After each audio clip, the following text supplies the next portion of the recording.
14 Juni 2023 akan jadi hari paling membekas di ingatan 3 orang anak warga desa Kutoharjo, Kabupaten Pati, Jawa Tengah.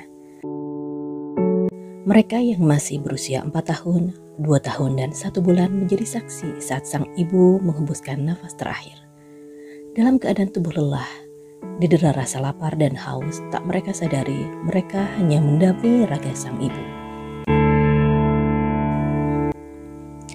Nasib pilu dialami oleh ibu mereka, Budiati. Hidupnya terenggut akibat penganiayaan yang dilakukan oleh ayah mereka sendiri. Ibu mereka mendapat kekerasan berulang dari orang yang seharusnya paling depan melindungi keluarga.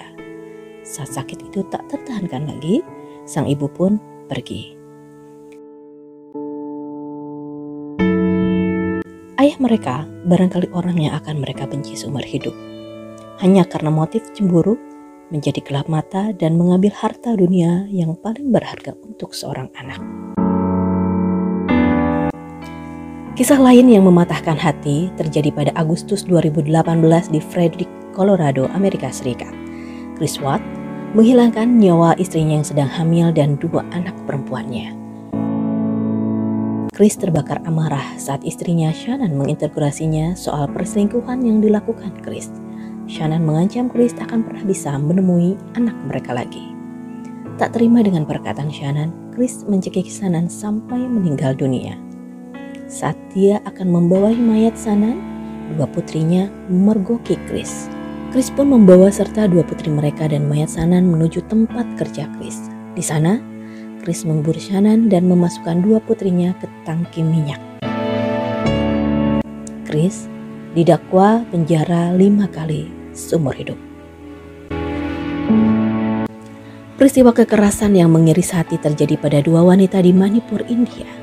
Kekerasan terjadi 2 bulan lalu, yaitu 4 Mei 2023, namun videonya viral baru-baru ini.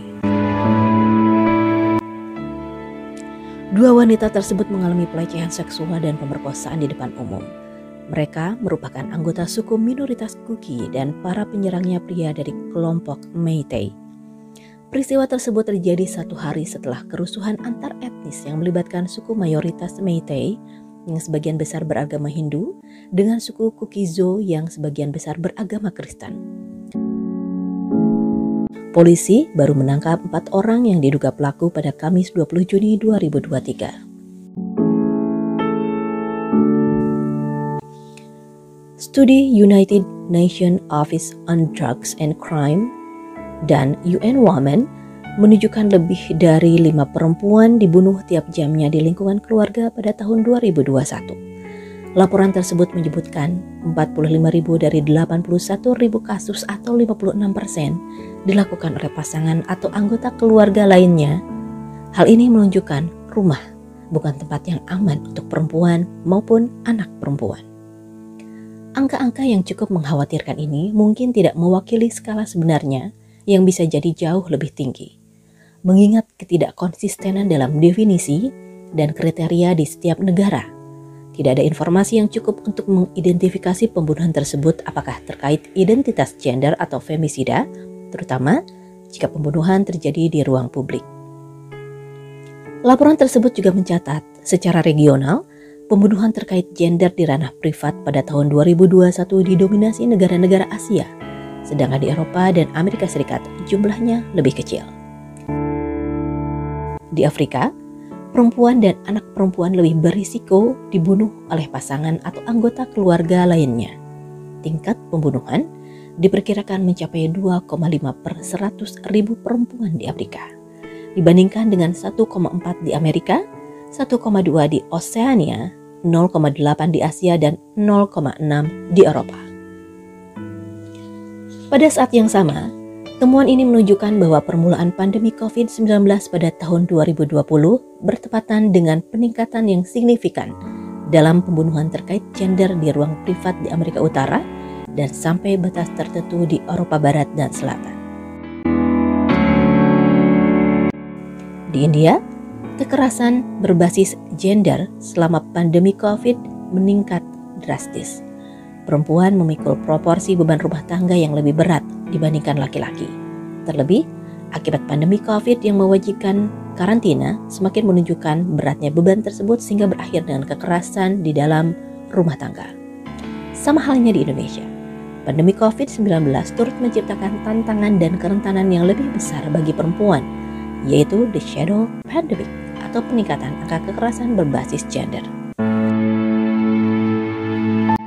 Berdasarkan survei pengalaman hidup perempuan nasional tahun 2021, 1 dari 4 perempuan usia 15-64 tahun pernah mengalami kekerasan fisik dan atau seksual oleh pasangan dan selain pasangan selama hidupnya.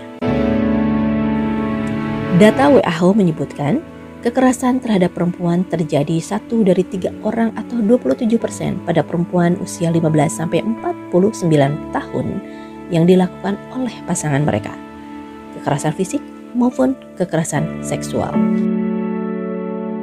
Women Peace and Security Index tahun 2021 meranking negara yang paling buruk soal inklusi, keadilan, dan keamanan untuk perempuan.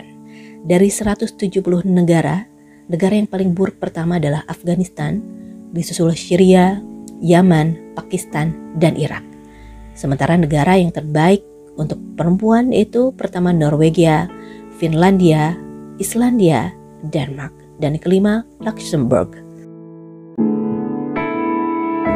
Indonesia menempati ranking ke-100 dengan indeks 0,707. Laporan Kementerian Perempuan dan Perlindungan Anak Kemen PPA menyebutkan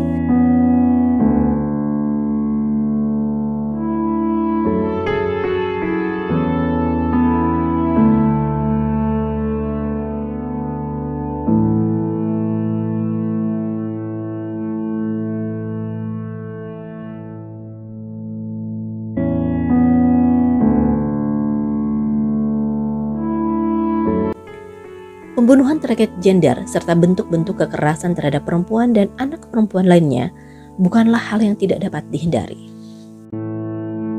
WHO menyebutkan terdapat 5 pendekatan untuk menghentikan femisida. Pertama, memperkuat pengumpulan data dan analisis kematian. Kedua, melatih kepekaan petugas kesehatan dan kepolisian. Ketiga, meningkatkan pencegahan dan riset mengenai pelaku. Keempat, mengurangi kepemilikan senjata api, dan terakhir adalah memperkuat hukum dan kepedulian tentang pembunuhan atas nama kehormatan.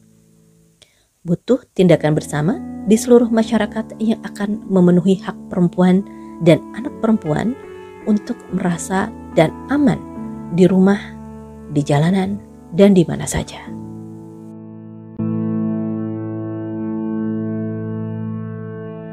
Terima kasih sudah menyimak Emak Punya Cerita. Mari kita doakan para korban. Jangan lupa like, share, and subscribe.